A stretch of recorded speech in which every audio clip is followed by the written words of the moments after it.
Right now, we're hopefully, with the miracles of technology, we're going to pick up the next session, which is about grassland systems and precision agriculture. We're hoping to pick up Professor Ian Yule, and before I introduce him, I'll make sure we've actually got Ian. Ian's going to be talking about the technology we're going to use in dairy farming in 2030. And judging by the questions we had early on, one of them, I'm sure, we were hoping that we've solved some of the animal disease problems which we live with from day to day. So it looks like... Good day from New Zealand, and hope this presentation turns out all right. I'm sorry I couldn't be there with you. Just circumstances were that I wasn't able to make it. So my name is Ian Yule. I'm a Professor of Precision Agriculture at Massey University, and I run our New Zealand Centre for Precision Agriculture. So what I wanted to talk to you about today was just technology used on dairy farms in 2030, bearing in mind that it's really rather difficult to predict 15 years ahead or 13 years ahead. But I think I just want to show you maybe some trends that are happening in farming and maybe where things are going. So as I say, we wanted to look at the trends, work that we've completed here, why we've done what we've done. I wanted to also just talk to you about what some farmers have achieved. There are a number of farmers that have achieved some quite staggering results here.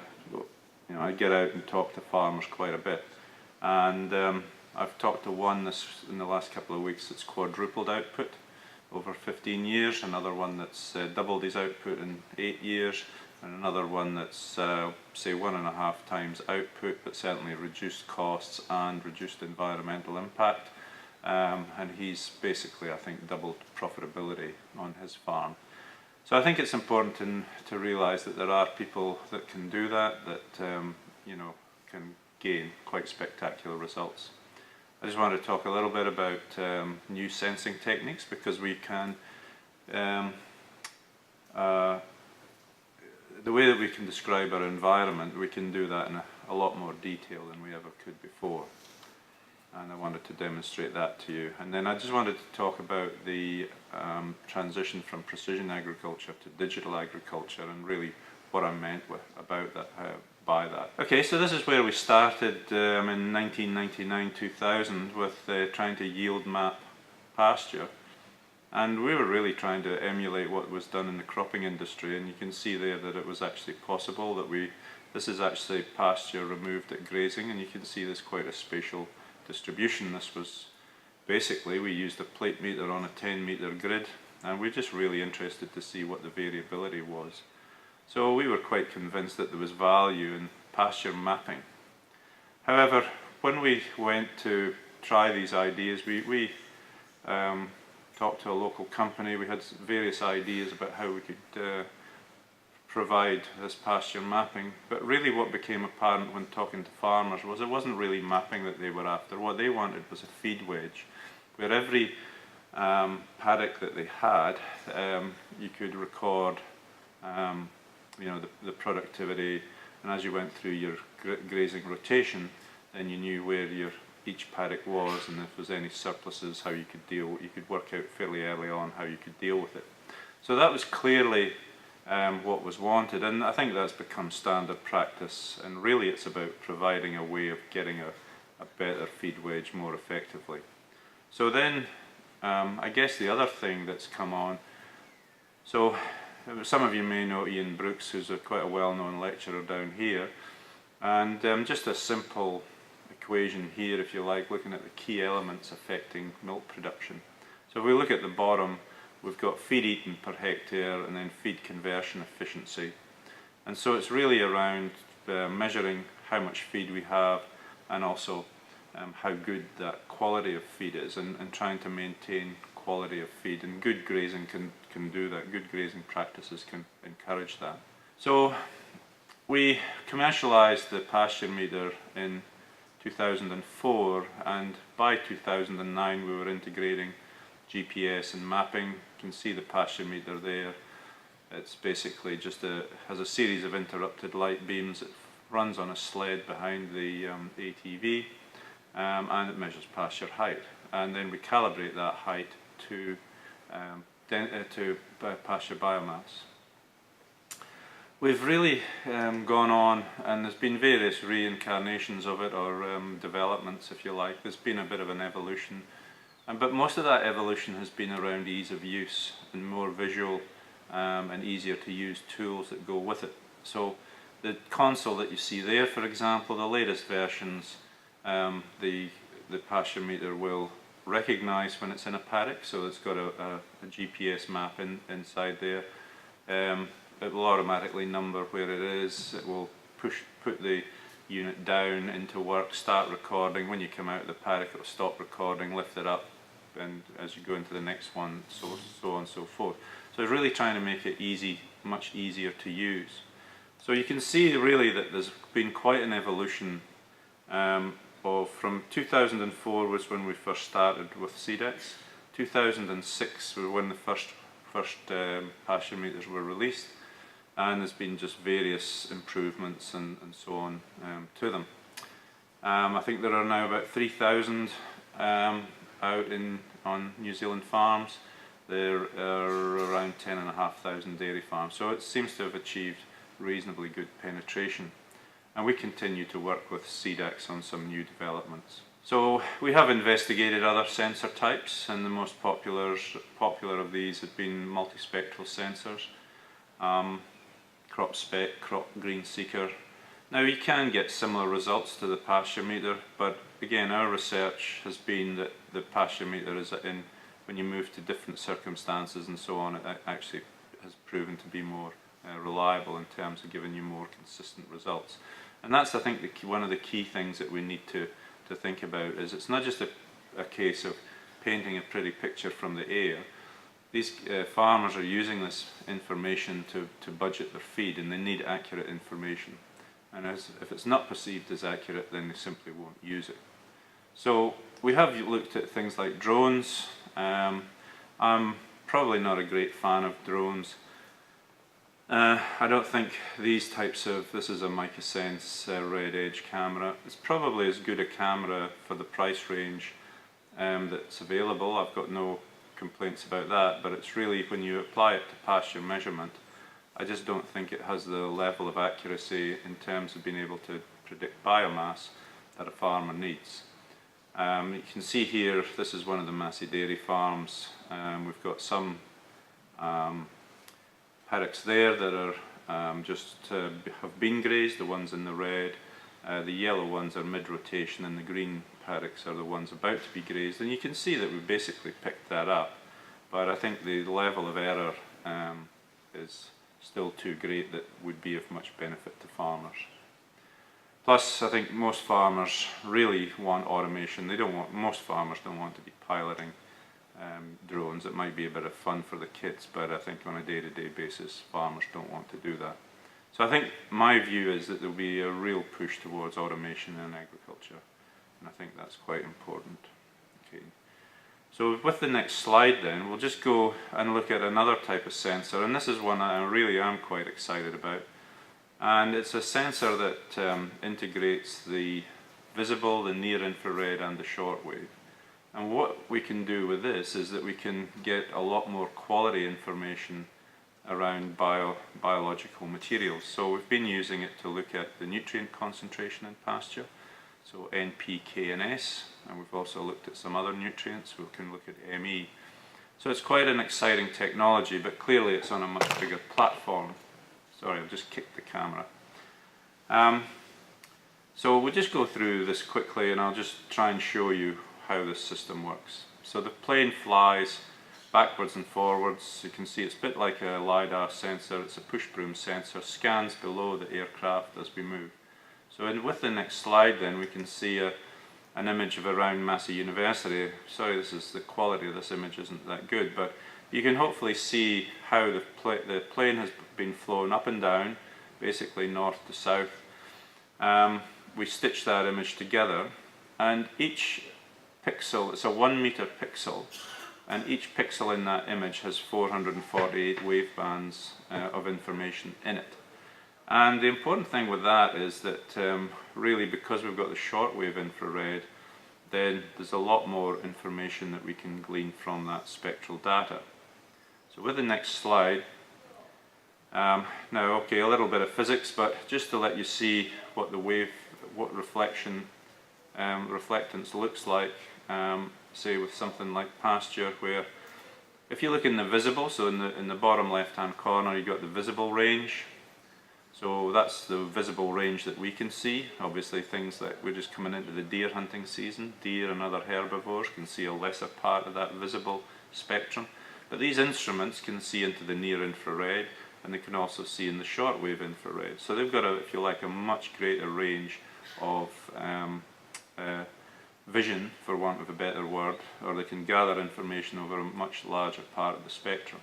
The important thing with shortwave is that we can gather data on water content, leaf biochemical information, lignin, cellulose, protein. All of those sorts of things we can derive information from the sensor. So just to, as a bit of an example then, we can show what, just with the next slide, we can show that within that survey we're actually doing quite a number of different things, and I'll just go quickly through some of the things that we can do with the, either on two of the dairy farms there and the campus. There's also work that we do in sports turf that's quite interesting, and again we can use this sensor, I think, to great effect to find different grass species, different grass cultivars, even as we can go as fine resolution as that. Okay, so here's number 4 with the next slide then. Here's number 4 dairy farm, and this is just a map of the nitrogen concentration. This is in February, which is our summer, so some of the concentrations are clearly quite low. 2 paddocks there that stand out, that's some summer feed that's been grown. So 5.5 to 6 would be, well, 5.5 really is what the sort of level you would expect to find on a urine patch, the nitrogen concentration. Okay, so you can see that you can actually map it out in great detail. And if we go to the next slide, there's some interesting things going on in our number 1 dairy farm. So here's the ME, it's the same survey, same time of year, February, pretty dry. And you can see that we really have some issues here. This is the part in the middle, next to the river there, there's some irrigation, and you can see that the level of ME is actually much greater. And those paddocks, and next to it, as you can see that obviously the deposits, the soil and gravels have been deposited from the river, and you can see what's been going on in terms of the different soil types and how things have really dried out, and basically there is little pasture, and what is there is very poor quality.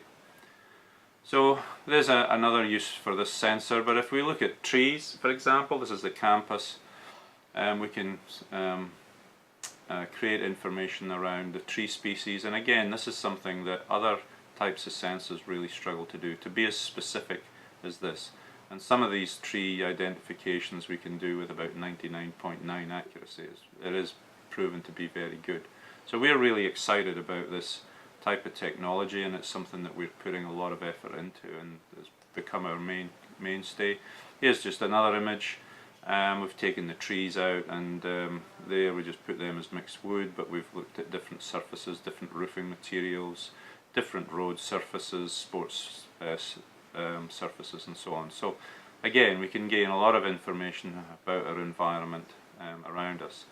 And I think that's probably as far as we can go in terms of doing that for the moment. We need to really catch up then how how can we get value from that information. So how we can get, one of the ways that we can get value, and a thing that we've been working on, but it's been in our hill country rather than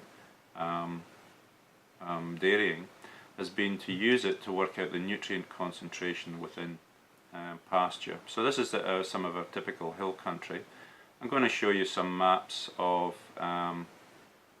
nutrient concentration. This is a 2,500 or slightly over 2,500 hectare farm, and if the thing that we can do with that is that we can map it out nitrogen, phosphorus, potassium, sulphur. This is a project that's sponsored by our Ministry of Primary Industry and Ravensdown Fertilizer. So it's a large project, and the idea is that we can, rather than try and use soil sampling on these types of property, we can get better information around soil fertility by scanning above the ground with this sensor. And really that's what this project is all about. Okay, so if we go back to dairying, I just want to show you another example of where a farmer has actually saved quite a bit of money just by being a bit smarter about how he looks at his soil sampling and so on. What he did was he put in place a system where he soil sampled every paddock. So typically this is his rotational grazing, and you can see that the soil Olsen peas in some of those areas of the farm were actually very high.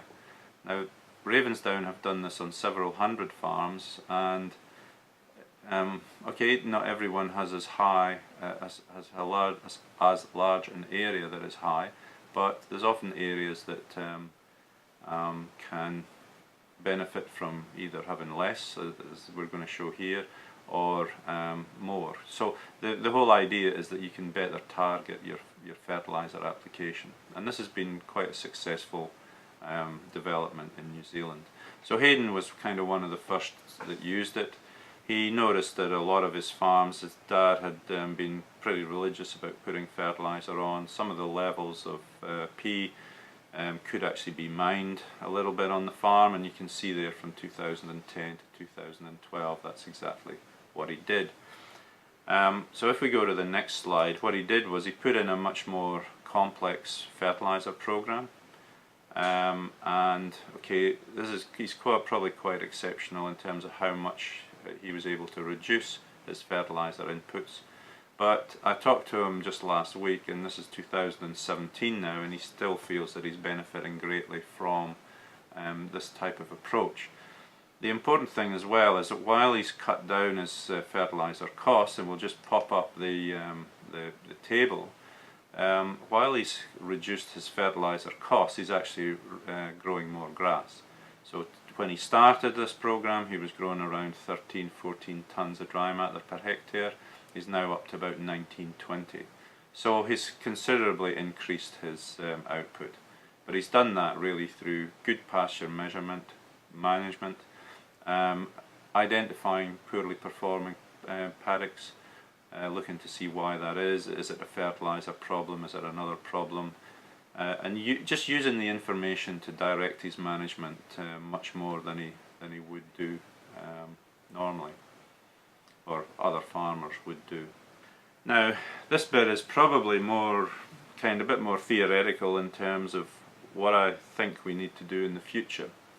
And there's no doubt that, I mean, we're an exporting nation. We need to, have good, high quality products, high provenance, and we need to produce that in an environment that we're, in terms of safeguarding the environment, or water quality. There's a lot of publicity around water quality within New Zealand, but also things like biosecurity, animal welfare and so on are important. So those sorts of things are becoming more important to us, and they're really becoming mainstream. And I think what we're going to do, what we're going to see is precision agriculture, to me, is around spatial variation. But digital agriculture will be a bit more about lots of temporal data. So lots of data sources, so your cow becomes a data source, your pastures become a data source, integrating all of that into a much tighter management system, but also being able to integrate it with the rest of the world, if you like, in terms of the wider environment and further up the value chain. So I think that is important to get your head around, and just really invite you to think about that a bit more. So if we go to the next slide, so how I'm trying to explain digital agriculture is we've got basically 8 physical scales that we can operate at. So we'll go from the plant, the zone, the paddock, the farm. So the farm, paddock and zone are really what precision agriculture is about. We impact then on the catchment, the region, the nation, and we have a global impact. So there's, if you like, 8 physical scales that we could operate at. So if we just click again and look at what's the traditional realm of PA, we can see that it's all about putting the right product at the right time, at the right place, in the right rate. And we've used other technologies. We use a lot of variable rate irrigation, maybe not so applicable with you. But really, what are we trying to achieve? Well, one of the things we're trying to achieve is the best possible impact off the farm in terms of our impact on the catchment region, etc. And we're also trying to gain the best possible economic benefit, get the best possible product off the farm at maximum value. So in the case of dairying, we're trying to maximise our economic return as well. And again, farmers have been relatively inventive about ways to do that. So I think one of the things that we need to think about is how do we communicate across the physical scales. So that's one thing. The next thing to think about with the next slide is how do we communicate and integrate up and down the value chain. So again, I re-emphasise that in New Zealand our main aim is international trade. So we need to have high quality inputs onto farm processes. We need to optimise the performance of our farms. We need to add as much value as we can. We need to have our processing as efficient as we can. We need to ensure food safety, traceability, product provenance and so on is becoming more and more important, and I believe more and more achievable as the cost of Internet of Things and sensors and devices is reducing. So that's, if you like, the value chain. And if we move on to the next slide, if you look at the objectives, so on the left hand side you've got these objectives that are really about individual companies, individual producers producing a product. So that's your left hand side. The right hand side of the diagram, these scales, these are where the wider community, their needs become more apparent. So whether it's water quality, biosecurity, animal welfare, these are things that the wider community are more concerned about. And so if we just look at, again, just go back and look at our objectives, we just click on this slide again. So again, it's common objectives, international trade, food provenance, traceability, product branding, and to maximise value. That's what a lot of New Zealand companies are about. And if you think nationally, then again it's international trade. The things that our government are concerned about are things like biosecurity, animal welfare and national branding. So now with that goes in environmental integrity. So it's quite an interesting picture, and I've done a bit of a diagram for the beef industry, and I think you're probably better placed to do one in the dairy industry, but just to give you an idea, it's really around information flows and how do we integrate all of this different information and how do we link it together so that it's actually useful for all of those parties. Because people do complain about having to put input information, not just on farm, but in other systems as well, where information has to be put in about a product a number of times. So we need to streamline a lot of these processes. So, okay, let's look at the value chain and what we've called the meat data economy. So we think in terms of a data economy, bang in the middle there is your map of the farm with our 448 wave bands that we're producing a lot of information about the farm. The maps below represent how we can better apply fertilizer. It's designed to show our nutrient status of the farm. So really, again, going round, our aim is product optimization, and in this case we can look at the individual product, and again with animals I think we can certainly look at we're already looking at individual performance of animals. I think that will become more common. Sensors on cows are becoming cheaper, and I think they'll become commonplace within the next 10 years. Okay, we've given a meat example, but same with quality of milk. You know, milk cooling, all of those sorts of things can be much better controlled, well, on the farm and off the farm, in terms of, say, going to cheese making and so on. How do we get better information as soon as the milk's been extracted from the cow, basically? How can we have better information so that we can produce better products? But the important thing is that we have feedback. So we need feedback on the farm, we need to find ways to do that. If you look at the right hand side of that diagram, one of the things are really around environment and resource management, nutrient budgeting. Those are things that are important to us. And again, as we export things like biosecurity, we have had problems in the past with, say, milk powder, baby milk powder and so on. Quality assurance is an absolute must for us, both in what we export but what also we import into the country. So again, there's got to be feedback, and if you look at the thing around animal welfare, again, feedback and so on. So again, sensors, IoT, Internet of Things can play a role in all of that. So I think that our agriculture is going to become much more data driven, hence the reason that we call it digital agriculture rather than just precision agriculture. So how do we sort of shape that future? Some big challenges ahead. So as I said, our focus has to be much wider. It's about the whole food production process, assessing the wider impacts and so on. I think old customers capturing data, now I've called it data entrapment, that's perhaps a wee bit inflammatory, but I think a lot of companies want to use farmers' data and almost trap them into being that they can only use their data system. And farmers really, I think, resent that they want independence with their data, they want control over their data. And I think that's what's kicked off a lot of debate around data ownership. We've already seen some examples where other groups have been excluded from data. I've talked to guys in America, some of the American universities, for example, have been excluded from collecting on-farm data because of the systems that have been put in place on farms. So that sort of thing is happening and will be coming to us. The barriers to entry in terms of technology and technology entering the marketplace is reducing. And they talk about democratization of technology, but it just simply means that more other groups can get in, have a go, or if you like in New Zealand, have a crack at it. No, it would be Ireland, I suppose. You have a crack at it. But I think what will happen is that innovation will actually appear more chaotic. That it's not somehow this nice ordered thing that's going to happen. I think there'll be a lot of turmoil in the markets. There'll be a lot of products that fail.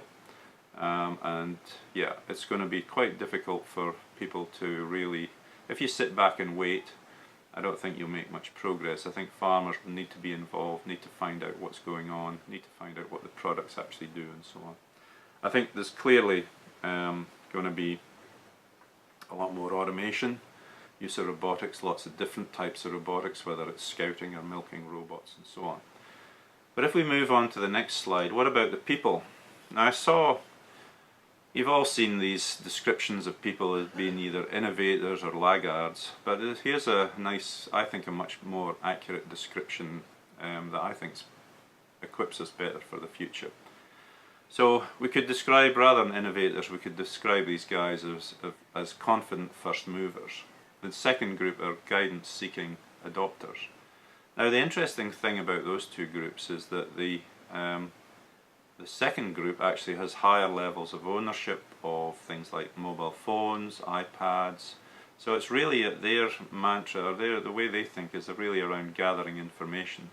Whereas the confident first movers are a little bit different. But I do think that it kind of sums people up a bit better than some of the old terms we've used.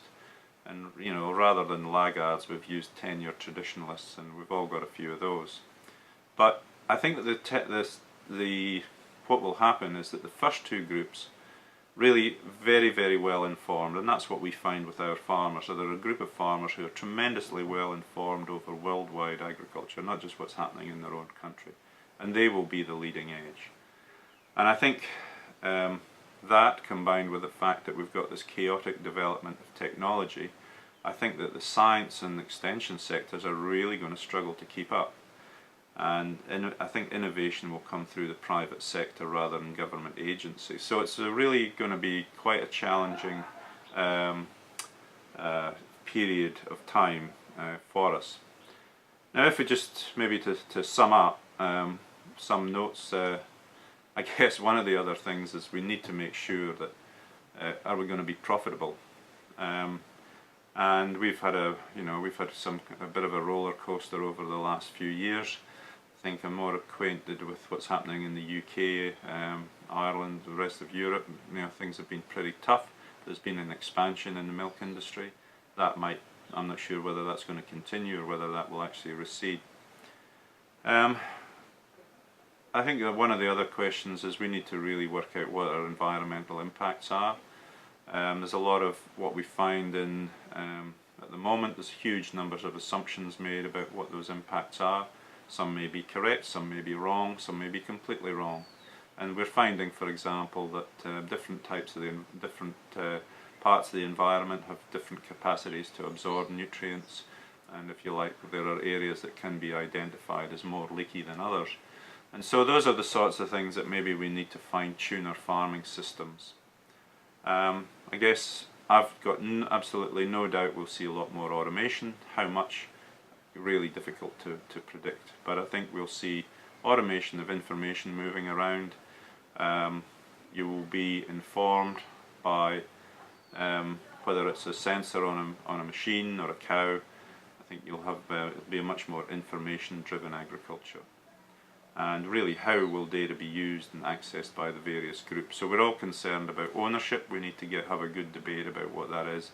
I think the issue is access to data rather than ownership of data, because there are costs associated with ownership, and we need to work through that. But it's really who has control over the access to the data. If I'm a farmer, I should be able to decide who has access to that data. There are other examples where we could collect environmental information that would be publicly available and so on. So lots of different mixes for the future. Okay, well that's, if you like, my thoughts of what may or may not happen. I hope you found it useful. I'll hopefully join you for question time if the technology allows, and good luck with the rest of your day. Thanks very much.